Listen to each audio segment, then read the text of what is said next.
So, safety, very important. The pressures inside of these chambers can be extremely high, and they can reach over 500 psi or pounds per square inch.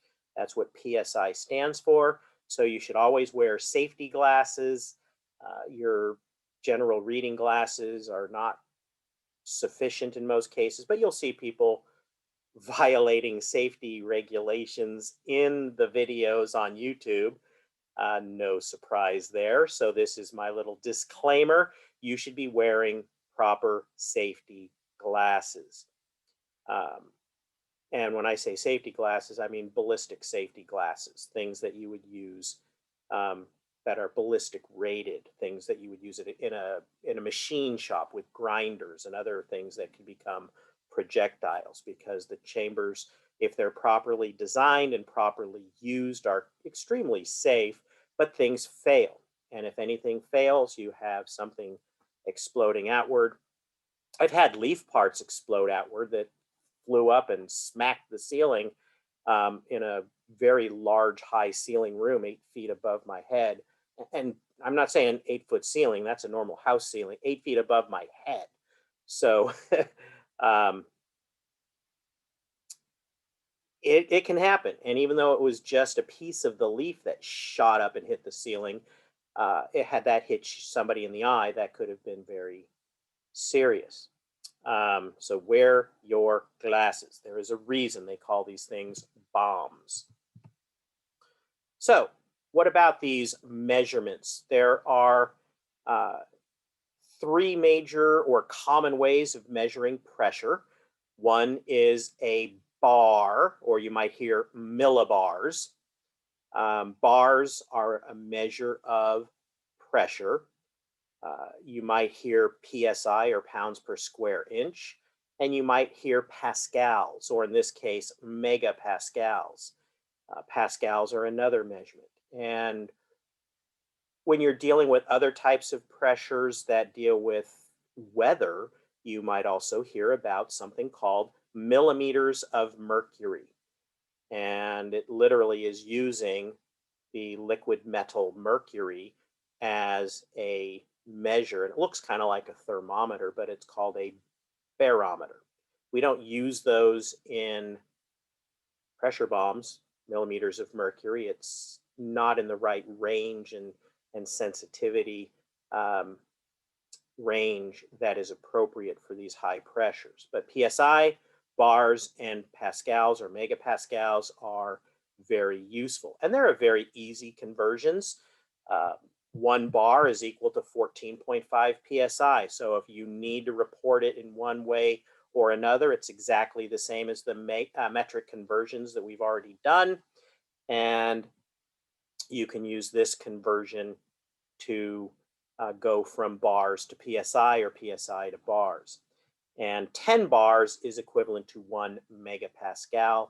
Again, you could use this conversion as well. So if 10 bars is equal to 1 megapascal, then 145 psi is equal to 1 megapascal, 145 psi. Again, simple conversions. Since the water in plants is under negative pressure, or tension as it's properly referred to, the scientific conversion to express water potential is in negative values. So when you get the number on the chamber that you're going to actually read is how many positive psi, or how many positive bars or pascals are in that chamber. That's what this pressure bomb or pressure chamber device is measuring. The pressure, the positive pressure in the chamber. So when you report that as a water potential, you just put a negative in front of it.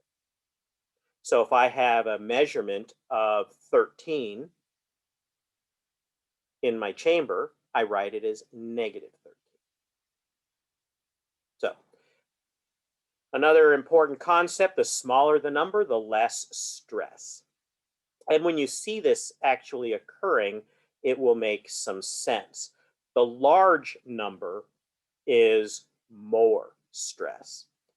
And essentially what's happening is you are sticking a leaf into a chamber with the petiole, or the leaf stem, which is not really a stem, but the petiole sticking out through a hole. And then you squeeze a little gasket that's going to clamp down gently on that petiole and hold the leaf in place. And then you turn up the pressure. The leaf is in the chamber, but the petiole is sticking out. And you watch with a magnifying glass as the pressure's going up and up and up and up until you start seeing the water, or actually the water and fluids within the xylem of the plant starting to come up through the veins. And as soon as you see that water starting to ooze up and bubble up, you know that there's enough pressure in the chamber to counteract the tension inside of the leaf. And you're using pressure to push that leaf liquid out. How much pressure did it take to push it out? If it takes 8 bars to push it out, that means that you report it as negative 8 bars of tension in the leaf. All right? So the less amount of pressure it takes to push the water out means the plant must have more water. It's easier to push out. The less water the plant has, the more tension it's under, the more stressed it is for water, the more pressure it's going to take to push that water out of the leaf. That's the concept. Okay? You get that? If you get what I said on this slide, the whole thing should fall into place. And when you watch some of the other videos of people actually demonstrating the use, hopefully it all clicks. It makes sense.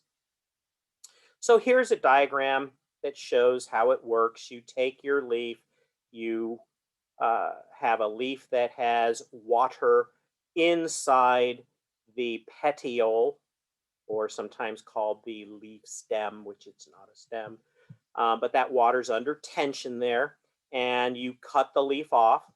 Now, how you've treated it, where this leaf is, if it's in direct sunshade, if it's been bagged for 10 minutes or 2 hours, if it's had a wet towel put over it, that depends on what technique you're using.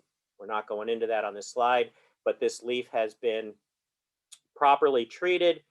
You put it inside of this chamber, and the petiole is sticking out. You can see here it's sticking out through a small hole, and there are different holes, different gaskets that you can purchase or that come with these kits.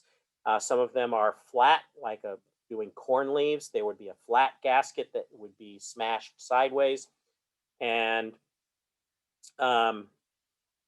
you seal it, close the lid properly, and this chamber then is going to be pressurized with this tank of compressed, usually nitrogen gas, since it's a safe, non-flammable gas that's inexpensive to use, just plain nitrogen gas.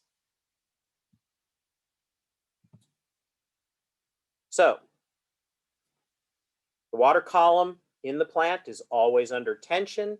When a sample is cut, the water column is disrupted and it recedes back into the sample. It's under tension. So when I cut the sample, let's say I'm cutting it right here at my hands, the water is going to be sucked back in a little ways.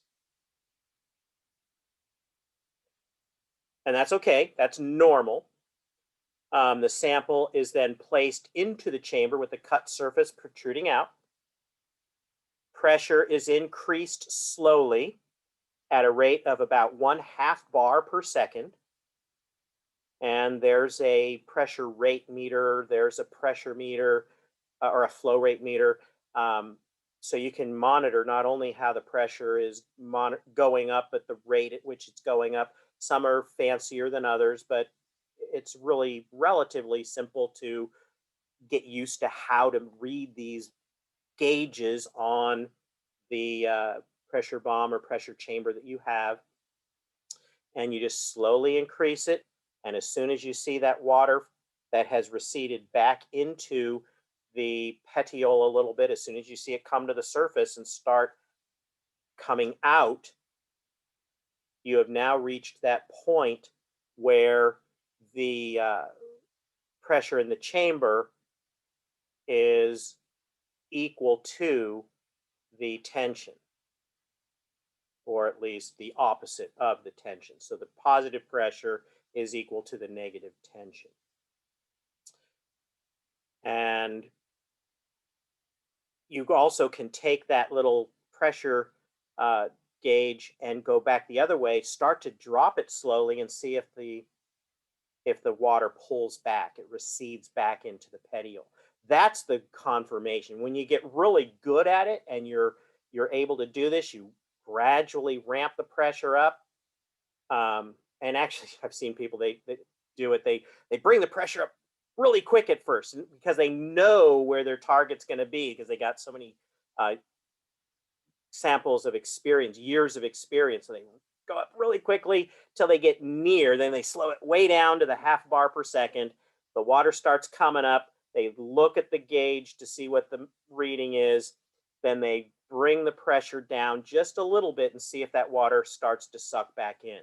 If the water starts to suck back in, you know that you are exactly on that tipping point. You have a good measurement, write it down. Quick aside here, you can use this information to help with cut flowers. What happens when I take my roses and I cut them and then I sell them to somebody and you're the one who buys them? What's happened? You end up with a little bit of air because the water sucked into the rose stem because it's under tension. The water sucked up the rose stem a little bit, and there's maybe an eighth of an inch, perhaps, depends on the tension, of air. And then you put that into water. What's going to happen? It's harder for the water to get up and keep your roses alive because of that cut. In addition, if you go to the store and you buy flowers, you buy a dozen roses for your loved one or for your mom, and then you bring it home, what are you also supposed to do? That cut end is going to start to heal. So you trim it again. What's going to happen when you trim it again? A little bit of suction coming up, and it's going to pull back again. So you can actually put a little bit of water in a pan or in the bottom of the sink and put the stem end into the water, underwater, and cut the stems at an angle underwater at about a 30-degree angle underwater. If you're cutting it at an angle to open up the xylem tubes in a way that makes it harder for them to heal over and seal off, you want them to get water, and you're cutting them underwater to make sure that when the water recedes, what's going to be happening? Water in the sink is going to be sucked up into that little spot with it. And you're not going to have air, you're going to have water. And then when you put your waters in or your flowers in a vase, you want to use something. People use 7-Up and aspirin and various other home tricks for getting flowers to last longer. Or you can just go to the florist and say, "Hey, I need a container of your flower saver powder." Um, anyway, we're using a little bit of information on water tension and applying it to another situation, making sure those roses that you bought for mom stay looking beautiful on her kitchen table or uh, living room counter as long as possible. They also like the cooler part in the house, so pick a spot that's prominent that people will see it, but the cooler part of the house, not in direct sunlight. And every couple of days, you want to change the water and retrim the end. And your roses and other cut flowers as well will last longer that way. So this goes into a little bit more of how it works. I'm not going to spend any time on this slide. You have the PowerPoint, you have the pause button. You could read this yourself, but this goes into a little more close-up detail of the gasket and the water receding and then pressure causing it to push up. The only thing I'm going to mention here is that you've got to be careful with the gasket. It has to be tight or the leaf can be shoved right up through the gasket. But it can't be too tight, because if you crush the petiole, you've just closed down the xylem, and you're going to get an erroneous reading. It's going to take extra pressure to push water out because it's crushed. Rather than measuring water potential, you're measuring how much pressure does it take to push water through crushed xylem tubes. And that's not what you're after. So what the numbers mean: low pressure readings mean the plant is under relatively low moisture stress, high water potential. There's a lot of water, high water potential, low stress, low negative numbers. Alternately, high pressure indicates high moisture stress or low water potential. They have a low amount of water or water potential in that sample. The pre-dawn leaf water potential measurements range from 1.5 bars for plants in saturated soil to up to 60 bars for some, or more for some desert plants which have no available moisture in the soil. Most plants in ag will be somewhere in that 3 to 10 bar range. That's pretty typical within agricultural crops, but what your crop is depends. Midday readings should comprise multiple plants in different locations and will have between 5 and 17 bars. Again, a little higher numbers, because we're talking about comparison of pre-dawn versus midday, but not that much higher, again, depending on the species. And it's not only the species you're dealing with, but the variety within that species, your local microclimate, the specific details of how you're doing your testing, and as it says here, seasonal fluctuations. In general, this is just a big thumbnail general. It's not an absolute, but in general, when you're lower than negative 10 bars reported, 10 positive bars in the chamber, you would consider that plant's under no stress. 10 to 12 mild stress, 12 to 14 moderate stress, etc. But again, it depends on the situation. It depends on your crop and the specifics. This actually is an example for grapes, and this example was used in this presentation because grapes are the #1 thing I've had experience with in this county, and by far the most number of people that I know using pressure chambers in this county are the grape growers, the vineyard managers. Industrial use or industry use, lots of vineyards and orchards, increased popularity in row crops. I talked about that before. It's really used about water management schedules, and you don't use this in isolation. There's so many things going on. You not only are looking at your soil, you're using your eyes and your shovel. A good grower is still doing that. You are using soil moisture probes like the tensiometers. The name brand Aerometer is a type of tensiometer, but there are water tension that you can measure at different depths in the soil. A lot of growers use the tensiometers at various depths, 1 or 2 depths in their fields, to get a direct soil reading. But the direct soil reading doesn't necessarily tell you what's going on up in the canopy. So the leaf water potential or other pressure bomb measurement is giving you another number to look at. So you're looking at soil probes, tensiometers, or some similar device.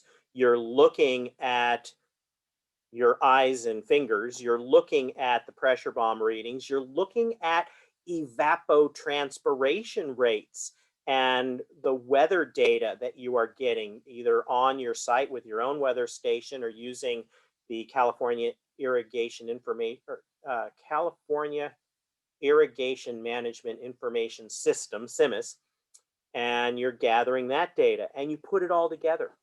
What's going on in the soil? What's going on in my canopy? What does my shovel tell me? And what does my weather station tell me? And you put all that together and you make a decision. What am I going to irrigate? When am I going to irrigate it? And how many inches of water am I going to put on that particular block? In the grape industry, you generally are going spring through summer and autumn, looking through the entire growing period.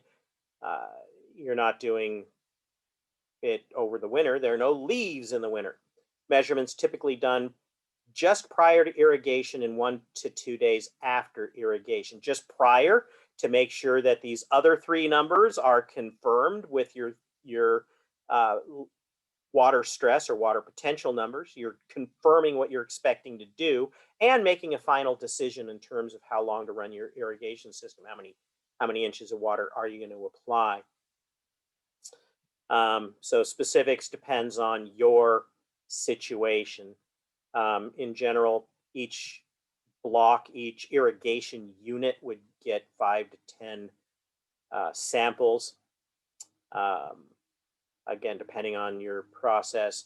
Lots of variables with soil type, irrigation uniformity, to sample selection, all kinds of different things that will come to play in the application of these pressure chamber, pressure bomb readings. And in order to have things consistent, you need to have a narrow window. You have people the same time of day, boom, you're doing just this, boom. Take those readings. You can't do, well, I'll get to some of them at 10 o'clock in the morning while I'm over here, and then I'll do some more at 11, and then I'll do, I'll be on the other side and I'll do some more readings at 1, and I'll get to the other side of this block in an hour. I got something to do here. You want things to be everything within an hour window if you're going to be comparing apples to apples or grapes to grapes. If you're going to be making good, consistent comparisons. You want a time window, boom, you hit that time window. Is it worth it? And I think for a lot of people, the answer is a resounding yes. Oh, hell yes. Especially combined with the baseline standards, estimates, and measurement condition. Especially when combined with the baseline standards, estimates, and measurement conditions conducive to less variability. That's a mouthful. So when you're in a situation where you have less temperature extremes, less soil type differences, less seasonable variations, etc. Again, you're comparing apples to apples. You're comparing two things that are similar. And if I've got a really odd situation with a vineyard, let's say, and it has 3 different soil types in this block, and part of the vineyard is facing north and part of it is facing east and part of it's facing west, wrapping around this hill. Some of it's in shallow rocky soil and some of it's down at the bottom in the clay. It gets really difficult to take these kinds of measurements and apply them. It just makes sense though. If I have that situation, I might mentally divide that up into different sampling units and consider them different areas. The problem is I would also have to divide them up physically with different irrigation blocks if I'm going to do anything about it. The only way to make a meaningful change is if I can put more or less water one area or another. And the only way to do that is to design your irrigation unit so that each irrigation block is within each block highly uniform. You should be doing that anyway, but not all situations are that way. There are some irrigation blocks in some, especially hillside vineyards, where uniformity is really bad. It's all over the place within that one block. And I would say that's just poor planning. As far as this link here, there is certainly a link available. Come on. Informatics Plant Sciences at UC Davis. So here is the CIMMYS weather stations, but this is at the UC Davis Fruit and Nut Research and Information Center. And so you can go there. It doesn't have a lot of dates. It only has the last few days. So here we are. I'm doing this on May 4th, 2021. So I can have anywhere from February 26th, last Friday, to yesterday. That's all I have. And I can select my midday time that I use. Am I somebody who's doing high noon or something in the early afternoon or late afternoon, what time and what station? So